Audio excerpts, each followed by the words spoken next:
किसी भी चीज का वॉल्यूम जो है 22.4 लीटर हो जाता है। एक मोल किसी भी गैस का वॉल्यूम 22.4 लीटर होता है। एसटीपी कंडीशन है, STP NTP condition will be deposited by 100 ampere of current flowing for 5 hours.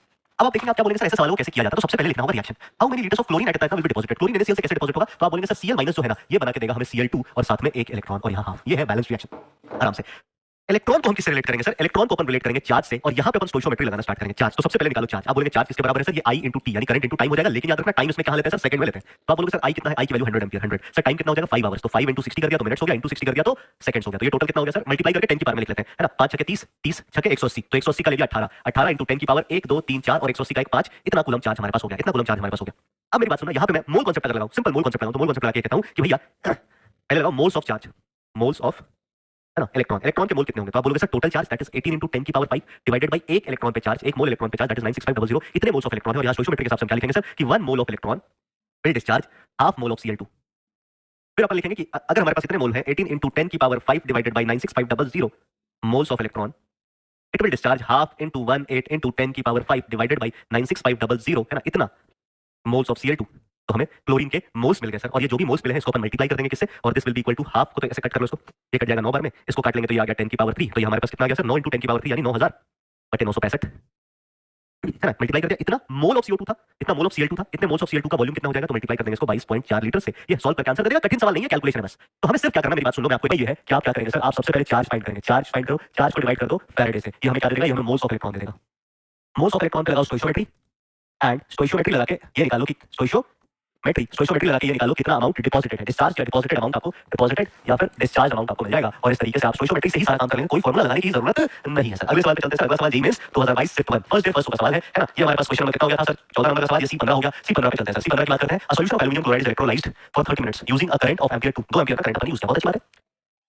The amount of aluminum deposited at cathode, क्या करेंगे सर, कुछ चार्ज मान के लगाना है। आप सबसे पहले चार्ज निकालो, क्या करेंगे अपन, चार्ज निकालो। तो आप बोलोगे चार्ज क्यू किसके बराबर होगा सर, ये I into T के बराबर हो जाएगा, टाइम इन सेकंड्स लेंगे। I की वैल्यू कितना है, 2 टाइम इन सेकंड्स हो गया 30 into 60, क्या आ गया, इतने कूलम हमारे पास चार्ज है। चार्ज जैसे निकाल कर अपन क्या निकालेंगे, मोल्स ऑफ इलेक्ट्रॉन निकालेंगे। क्या निकालेंगे, मोल्स ऑफ इलेक्ट्रॉन। कितने मोल्स इलेक्ट्रॉन क्या आ जाएंगे, तो आप बोलोगे चार्ज अपॉन फैराडे से डिवाइड कर देते हैं सर। तो 2 into मल्टीप्लाई कर लेते हैं इसको, है ना, 2 छक्के 12, ओ सॉरी 2 छक्के 12 और 12 किया 36, तो ये हो गया 3600 डिवाइडेड बाय फैराडे, मतलब एक मोल इलेक्ट्रॉन पे चार्ज जो है वो 96500, ये हो गया 00 कट गया, इतने मोल्स हमारे पास इलेक्ट्रॉन आ गए। अब सुनना, सवाल कितना सिंपल है। आप बोलोगे सर इलेक्ट्रॉन के कितने मोल है ना, तो एल्युमिनियम का बैलेंस रिएक्शन लिखो डिस्चार्ज का। एल्युमिनियम का डिस्चार्ज का बैलेंस रिएक्शन होगा aluminium plus will take up 3 electron and it will form aluminium. अब यहां पे सीधी सी बात है, अगर हमारे पास 3 मोल एल्युमिनियम, 3 मोल इलेक्ट्रॉन से 1 मोल एल्युमिनियम बनता है, 1 मोल से 1/3 बन जाएगा, तो इतने मोल इलेक्ट्रॉन से कितने मोल एल्युमिनियम बनेगा, तो मोल्स ऑफ एल्युमिनियम फॉर्म कितना हो जाएगा।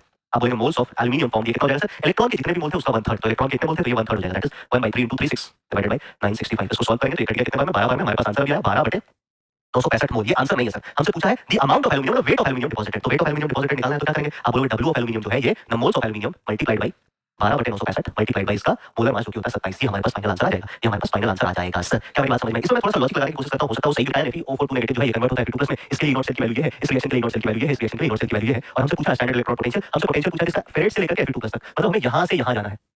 यहां से यहां जाने में एक बार हम सारी बातें लिख लेते हैं। तो आप बोलोगे सर यहां से यहां जाने में ना इलेक्ट्रॉन इन्वर्ट, या मैं एक बार क्योंकि अभी आप नए हो ना, तो आपको रिएक्शन लिख देता हूं। पहली रिएक्शन देखो फेरेड जो है ना, पहली रिएक्शन जो क्या है सर, फेरेड जो है ना Fe(O4) 2 नेगेटिव, ठीक है। पहली रिएक्शन क्या है सर, Fe(O4) 2 नेगेटिव जो है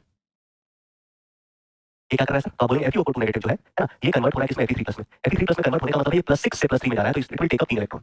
दूसरी रिएक्शन क्या है सर, Fe3+ जो है ये क्या कर रहा है, एक इलेक्ट्रॉन लेकर के जा रहा है Fe2+ में, और यहीं तक हमें काम है, हमें इसका देखना है। ये ऐसे बेकार ही में दे रखा है, ये बेकार ही में दे रखा है सर।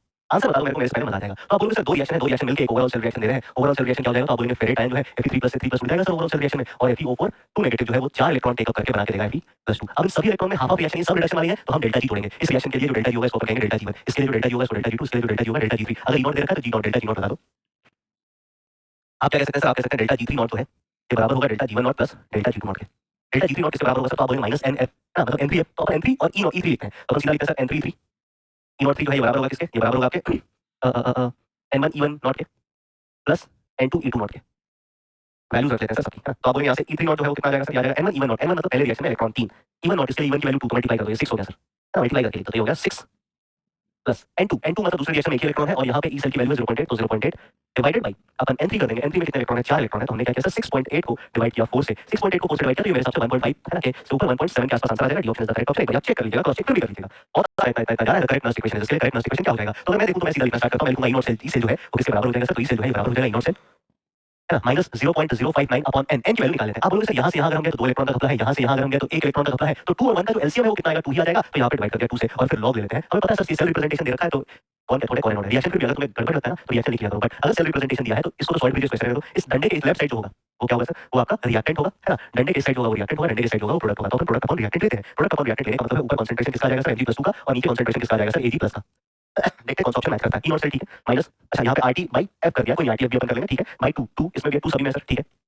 फिर हमें चाहिए ऊपर Mg+2 और नीचे Ag+, लेकिन एक बात याद रखना, इसमें और मजेदार बात है, मैंने बोला था ना कि कभी भी ऐसा सवाल हो तो एक चीज और याद रखना सर, इसको अगर अपन 2 से मल्टीप्लाई करेंगे ना तो 2 Ag+ भी आएगा और 2 दिस भी आएगा, तो इसका मतलब Ag+ के आगे 2 आ रहा है तो इसका स्क्वायर भी हमें करना पड़ेगा। तो क्या होना चाहिए सर, Mg ऊपर और Ag+ नीचे। Mg+ ऊपर किसी ऑप्शन में है लेकिन इसमें स्क्वायर नहीं है, तो ये गलत हो गया। इसमें Ag+ पे स्क्वायर है, इसमें Ag+ पे स्क्वायर है, तो इस ऑप्शन को भी हटा दो, ये दो ऑप्शन गलत हो गए। अब अगर हम इसको पलट रहे हैं, if we are reversing this तो साइन पॉजिटिव आ जाना चाहिए, तो ये सी ऑप्शन सही आंसर हो जाएगा। The correct answer of this question should be option. अच्छा क्वेश्चन नंबर कितना हो गया, ये मेरे हिसाब से क्वेश्चन नंबर सी 17 था, ये हो गया सी 18।